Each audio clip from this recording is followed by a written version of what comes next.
Hi, hello, and thank you for coming back and joining me for what I think is going to be the last bit of this colour along from the book Rainforest Escape. This has been quite a long colour along, and so I've done a bit more off screen. I did a second coat of this lovely Yasutomo, sorry, my dyslexia kicking in again, Yasutomo pearlescent paint. I did another layer of it, and this time I also used some of this pale green over there, and then I went over everything, all the little black marks and the feather marks and everything with my Staedtler Tri Plus fine liner. I just felt like it needed to come out. I also went over the beaks lines and I filled in the eye and just used some Jelly Roll white to give a white highlight. I also, I don't know if it's going to shine for you, went over this little bit of plant or whatever it is, these leaves with some Pentel Sparkle Pops. I used the green, which is, oh, there it is, just about empty. I do love my Sparkle Pops, I must say. They're one of my best favorite gel pens. And then I've painted this one fuchsia, and I'm going to do the second fuchsia with you. And I'll do a little bit here to show you, gone in at the edges where there were bits missing from the paint. I see there's still a little bit there.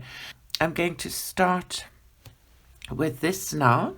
I'm using my Craftamo size 2 brush, and I did a mixture here of using this Rose Madder Lake with purple, which I mixed. These are my Dale Rowney paints, and then it wasn't a bright enough pink, so I used a Daniel Smith Opera Rose to get the nice bright pink color. And I think I'm going to do sort of one layer of this mix. So I'm just reactivating my mix here.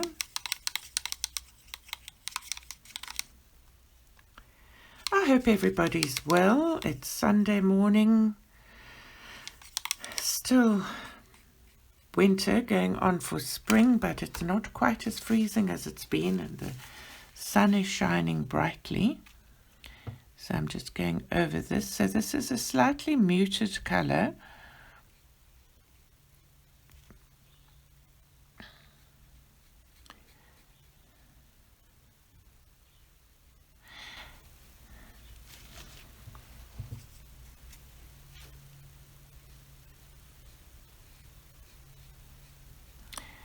And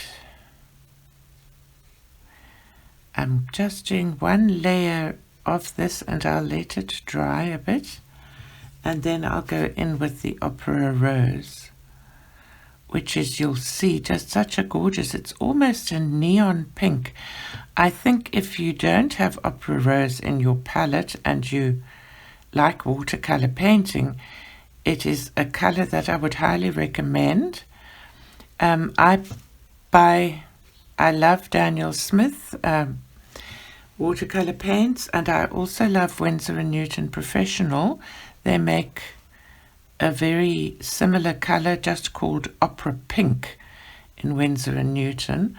I will put a link to these two in my descriptions below. So I'm just going to do this here, and then I'll leave that to dry. I can hear my husband's come back from the shop, so I need to go and unpack the shopping, especially the stuff from the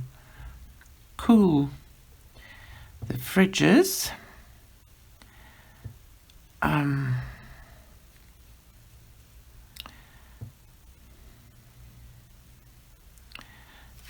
not sure if this is plant here, if this is flower. I think so. this is a little bit wet. I need to lift some of that off. So the way to do that when you've got too much water is you dry off your brush and you just go into the wet paint, and it works a bit like a sponge, see? Then you can spread what's left there.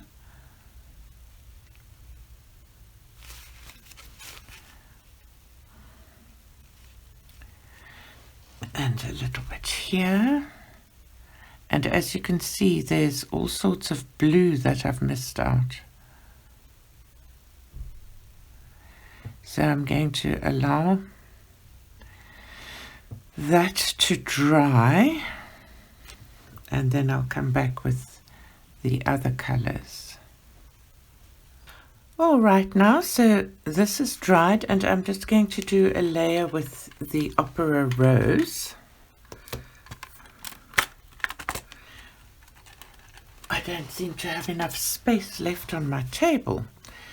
I've zoomed into this, and I am hoping and praying that in my wonderful scatty forgettery way, I don't forget that I'm zoomed in and then try and do the water drops, because this kind of thing happens to me all the time. So as you can see, in case you're new to watercolor painting, I'm just wetting this. Now, one could put this in a palette and water it down if you were doing a big watercolor painting and you wanted layers, but for the coloring book here, and even though this is watercolor paper, I want this to be quite bright, so I'm doing it straight from here. Just going to do a little bit there, that's fine. And you'll see it's such a superb, bright neon-y pink. And it's a really great color to have in your arsenal, I must admit. So this is a bit dull, and now we're brightening it up, but I wanted the dull underneath to kind of give a bit of depth to the picture, not the picture, the fuchsia. I'll never forget when I was very young, newly married, and sort of, I've never been really a sweary sort of a person. I don't know, I have no problem if people want to swear, that's their right to do what they like. So, but as a person, I've always been kind of, I don't know, not like that. And we had these neighbors. I got married very young. I was 19, and we had these really nice neighbors, but they were Afrikaans speaking, and their English was not very good, but my Afrikaans was almost non-existent, so they always spoke English to me. And I remember the one day the husband came around to my house, and he asked me, he said, "Hello, Liz, would you like her?" And I'm not even going to say the word. Fuchsia is spelled F-U-C-H, but he pronounced that H as if it was a K. And he said, "Would you like a F-U-C-K-I-A?" And I was horrified and shocked and mortified and thought he was coming on to me. And then I saw in his hand he had a fuchsia plant, and they'd been separating their plants, and he was coming to offer me a neighborly gift of a fuchsia plant. So every time, so I received it gratefully, but every time I see these plants, I think of our old neighbor and my absolute horror and embarrassment until I understood what he was saying. Sorry, now I've got the giggles. So now, okay, that needs to dry. I used ultramarine blue. I just need to get this wet again. A little bit of ultramarine blue, and then alizarin crimson. I think,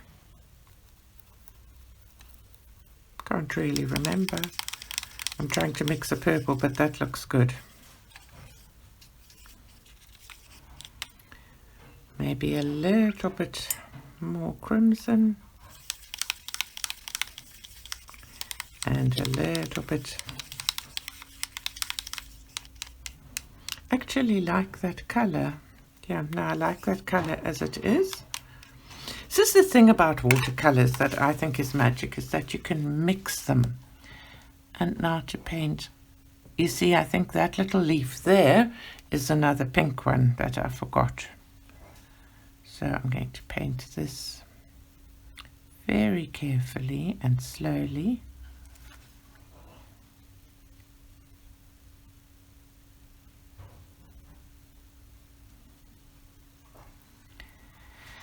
And leave that to dry. And I don't really see any more bits that are purple here. Maybe I'm going to make this one purple. Just to add, maybe those were supposed to be. This is a funny looking fuchsia, not quite like fuchsias, I know. Anyway, it's magical and imaginative, and I can do what I like with it, can't I? So washing the brush off. So careful. I love these brushes and really don't wish to damage them. Back to my teensy weensy brush. And back to my beautiful opera pink.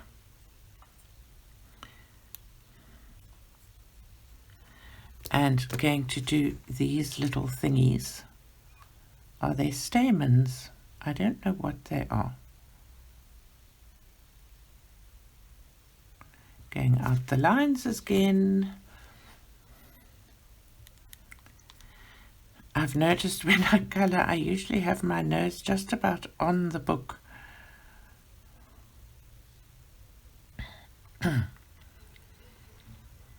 Was a good sip of tea. Now I'm going to continue.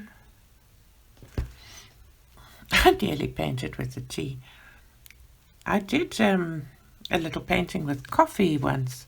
I think I'll put a link to that in the above here on the. Is my finger even showing in the screen? Yes. Oops, can't see it because I'm so zoomed in. Above here on the top right, I'll put a little link to the coffee painting. So if you don't have any watercolor paints, you could try that for a bit of self-expression one day. Now, I can't quite decide whether I should have just done all of this in this very bright, but I wanted the slight depth. So now, other than a few little bit of touch-ups here and there, the fuchsia is finished and I need to paint in the blue background that's missing from it.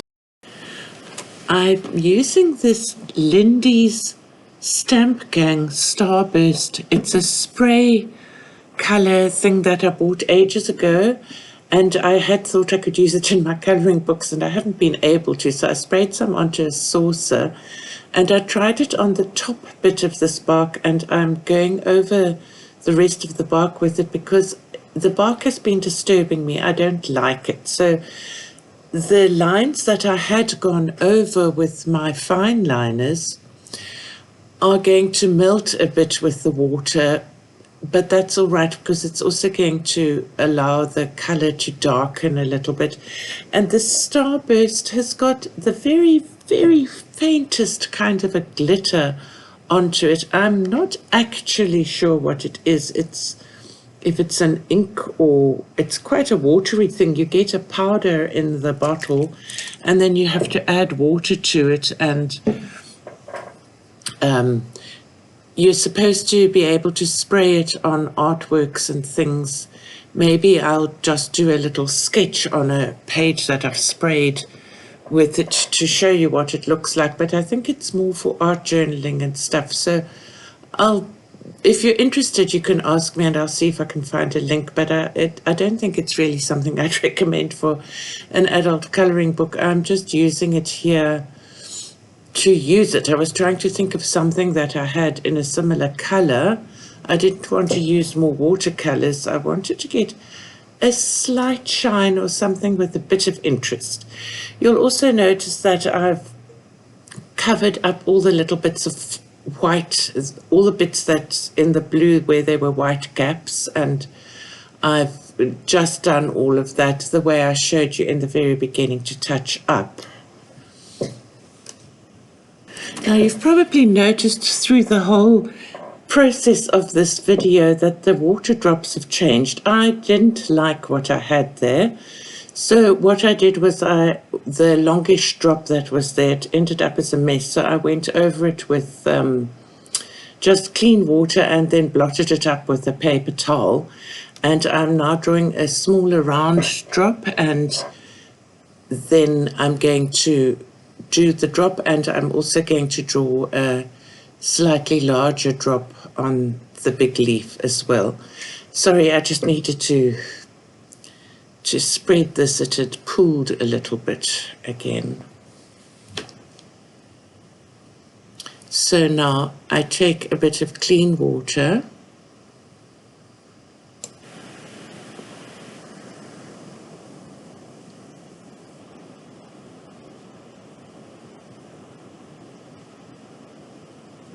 and just go over that little, I drew the circle with a pencil just so that I could get a nice circle, just with clean water, and then I dab it with a paper towel. You can see we're getting a lighter drop area showing up there. And now I'm mixing a very light yellow-green with, this is a bright, it's called leaf green, very bright green. I'm just adding a bit of water because I want it to be quite light and watered down. I don't want it to be a deep mixture. And I also add a little bit of white to that just to lighten it as well. White watercolor tends to make the watercolor a bit opaque and not as translucent or transparent as it normally is.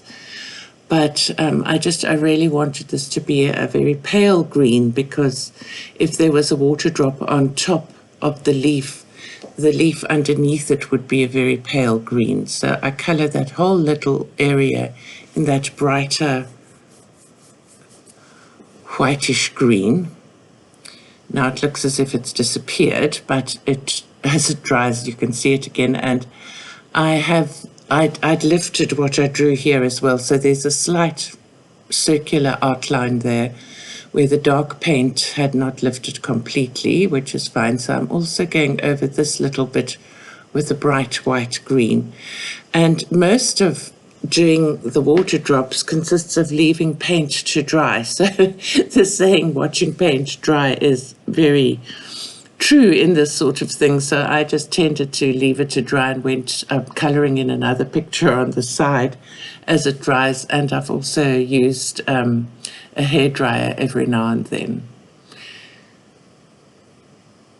So now I'm mixing up a bit of very dark green here. So the way one gets the look that you want is by having the contrast of the shadow of the drop and the shadow to make it look round as well, and getting the curve. So just see me wetting the paint.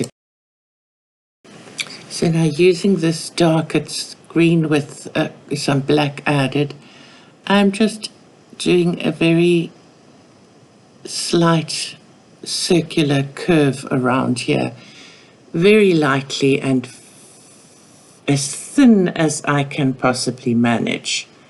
And then on this one as well, and even just like that, it's already standing up off the page, as you see there. I've messed around on this piece of paper so much that the paint is actually feathering a bit, which is not what I wanted. So I'm lifting it up. See, you can erase watercolor once again. So now trying again just with the white, the clean water, and lifting it up. I've zoomed in quite a lot so that you can really see what I'm doing. I've mixed quite a thick, very dark green. It's mostly black with a bit of dark green in it. And I'm trying to do this very thin line around this and leaving some bits empty, but with a bit at the bottom where I want to create a shadow. So I rinse the brush, and then I've got some more of that very creamy mixture of black, and I'm going around this little water droplet. Now that's got to dry. Okay, so it's once again waiting for the paint to dry, although before I do that I've dried my brush off a bit and there's just water on it, and I'm teasing the paint out, sort of tickling it out a little bit with the damp brush so that it's creating a little bit of a shadow. Can you see how that starts to make the drop jump up off the page? And now I'm going to just darken and crisp up that outline a little bit more with the very tip of this very fine paintbrush. So you've got the little fuzzy, shady areas, and where that's wet, that's running out into it, which is what I wanted. So now this needs to be left to dry completely again, and I'm mixing up some more of the very pale green. I've added even more white, and I'm just doing a tiny bit at the bottom of each circle of that very pale green. It's a light bright green with some yellow and white added to it, and you can see the shape that I'm painting that into. And then I'm taking some of the darker green and doing that at the top. So then there's like, it looks a bit like an eye actually when you see it so close like this. And now just clean water, and I'm blending that out into the white a little bit so that it can, so I didn't use a lot of water. I wet my brush and then I dried it off on the paper towel again. I hope you can see, and that I've not zoomed in too far so that it's all a bit fuzzy. So now we reach finishing touches, these jelly roll glaze. I did not like these little plants, so I decided to try a yellow glaze pen over this. I've thrown everything at this lot. I'm still not happy, but at least they're standing up a little bit there. I think the dewdrops look nice. They also just need the end of to be finished off with some white jelly roll, and you can see I've added a few little white jelly roll dots onto the fuchsias just to make them sparkle and shine and stand out a bit. So I hope you like the dewdrops, and here we're using the white jelly roll, and I'm just doing the same as you would on anything, just to add some highlights to it to make it stand out, and just a tiny little one there. And there you have a dewdrop. It's fascinating how the eye can, how it looks as if it stands up from the page just by that. So I do hope that you've enjoyed this video and that you've enjoyed sharing the journey as I've gone through creating this piece. I'm going to zoom out a bit now. You can see a little bit of the shimmer and shine of the piece, and I really hope that you've enjoyed watching it and watching the video and watching the creation of this piece. I think the bark looks better with that shimmer and shine. I really want to thank you all for watching and for spending time with me, and have a happy and colorful week. Bye-bye now.